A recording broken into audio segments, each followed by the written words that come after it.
Mutton তেহারি খেতে যেমন মজা তেমনি রান্না করাও খুবই সোজা। তবে আরও সহজ উপায়ে কী করে রান্না করা যায় সেই রেসিপি আজকে আপনাদের সাথে শেয়ার করব আমি। সো হ্যালো এভরিওয়ান, আসসালামু আলাইকুম। কেমন আছেন সবাই? সহজ রান্নাতে সকলকে আরও একবার স্বাগত জানাই। স্বাদের মাত্রা ঠিক রেখে কী করে সহজ উপায়ে মাটন তেহারি রান্না করা যায় সেই রেসিপি আজকে আপনাদের সাথে শেয়ার করব। তাহলে আমার সাথে চলুন এবার রান্নাঘরে। শুরুতেই খাসির মাংস নিয়েছি, তবে মাংসগুলো সাইজে খুব বেশি ছোট করিনি। তেহারিতে যেরকম ছোট ছোট মাংসের টুকরা থাকে আমার কাছে খুব একটা বেশি ভালো লাগে না, তাই মাংসের টুকরোগুলো সাইজে একটু বড়ই রেখেছি।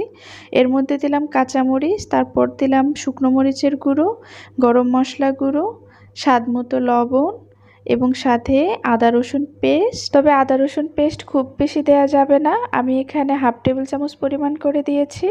এর মধ্যে দিলাম ধনিয়া গুঁড়ো, এবার দিচ্ছি টক দই। টক দইটা একটু স্বাদ মতো দেবেন, বেশি হলে কিন্তু বেশি টক হয়ে যাবে। আমি এখানে 2 টেবিল চামচ পরিমাণ দিয়েছি। এবার মশলার সাথে মাংসটা ভালো মতো মিশিয়ে নেব।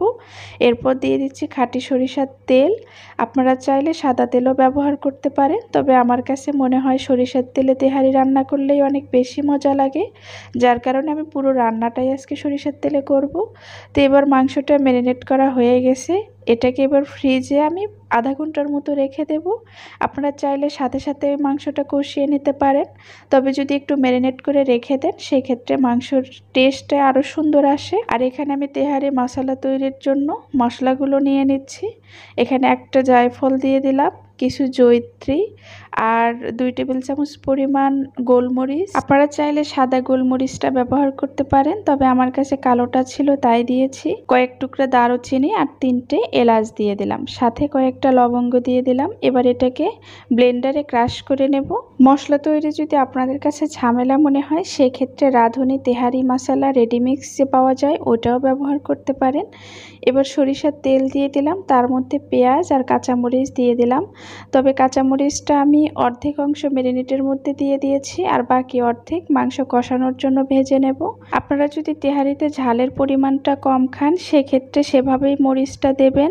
যেহেতু পুরো রান্নাটাই আমি কাঁচামরিচে করব, আর তেহারি রান্না সাধারণত কাঁচামরিচেই করতে হয়, যার কারণে আমি সেই হিসাব মতোই মরিচটা দিয়েছি। আপনারা যেরকম ঝাল খাবেন সেই মোতাবেক মরিচ দিবেন। আর এখানে মশলা ক্রাশ করা যে রেখেছিলাম সেটাই এখন দিয়ে দিচ্ছি।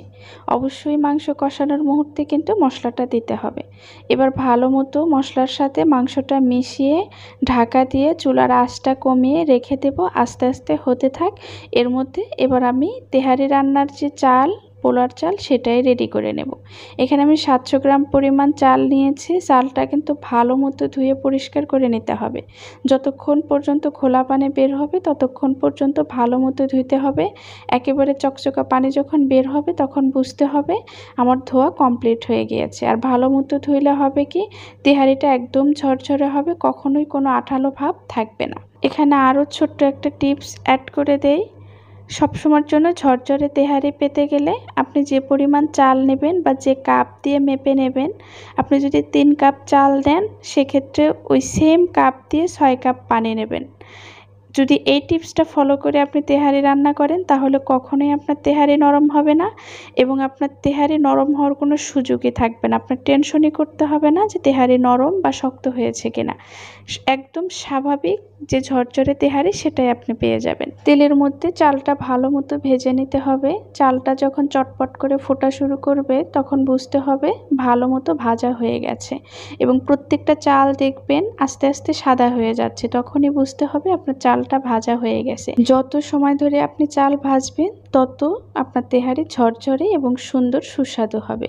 এবার আগে থেকে যে কষানো মাংস সেটা চালের সাথে দিয়ে আরও বেশ কিছুক্ষণ ভেজে নেব। চাল এবং মাংস আরও 10 মিনিটের মতো ভেজে নিয়েছি, এবং ভাজার পরে আগে থেকে চুলায় গরম পানি দিয়ে রেখেছিলাম সেই গরম পানিটাই দিয়ে দিচ্ছি। আমি এখানে 1.5 কাপ পরিমাণ যে চাল নিয়েছিলাম আমি সেই কাপ দিয়েই আমি 3 কাপ পরিমাণ এখানে পানি যোগ করে দিয়েছি। যদি 3 কাপ পরিমাণ চাল নিতাম তাহলে আমি 6 কাপ পরিমাণ পানি যুক্ত করে দিতাম। আপনারা এই থিওরি অনুযায়ী তেহারি রান্না করবেন, কখনোই আর আপনার তেহারি নরম বা শক্ত কোনোটাই হবে না। হাফ চামচ পরিমাণ কেওড়া জল যুক্ত করে দিচ্ছি। অনেকে কেওড়া জলের ঘ্রাণ ভালোভাবে নিতে পারেন না, সেক্ষেত্রে খুবই অল্প পরিমাণে দেবেন, আর পছন্দ না করলে নাও দিতে পারেন। পানিটা আমার শুকিয়ে গেছে, এবার উপর দিয়ে বেরেস্তা ছিটিয়ে দিচ্ছি। বেরেস্তাটা অবশ্যই দেওয়ার চেষ্টা করবেন, তাহলে তেহারি আলাদা একটা সুঘ্রাণ আসবে, খেতে ভালো লাগবে। 10 মিনিটের মতো দমে রেখেছিলাম, এরপর আমার রেডি হয়ে গেছে ঝরঝরে মাটন তেহারি। দেখতে যেন আরও একটু সুন্দর লাগে, তার কারণে একটু লেবু, শসা, পেঁয়াজ দিয়ে একটু জাস্ট সাজিয়ে নিয়েছি, আর উপর দিয়ে বেরেস্তা ছিটিয়ে দিচ্ছি। তো বন্ধুরা, আজকের ভিডিওটি কেমন লাগলো প্লিজ কমেন্ট করে জানাবেন। ভালো লাগলে একটা লাইক এবং সাবস্ক্রাইব করে রেখে দিতে পারেন। দেখা হবে আগামী কোনো ভিডিওতে। সে পর্যন্ত সকলে অনেক অনেক ভালো থাকুন, সুস্থ থাকুন, সুন্দর থাকুন। আল্লাহ হাফেজ। আসসালামু আলাইকুম।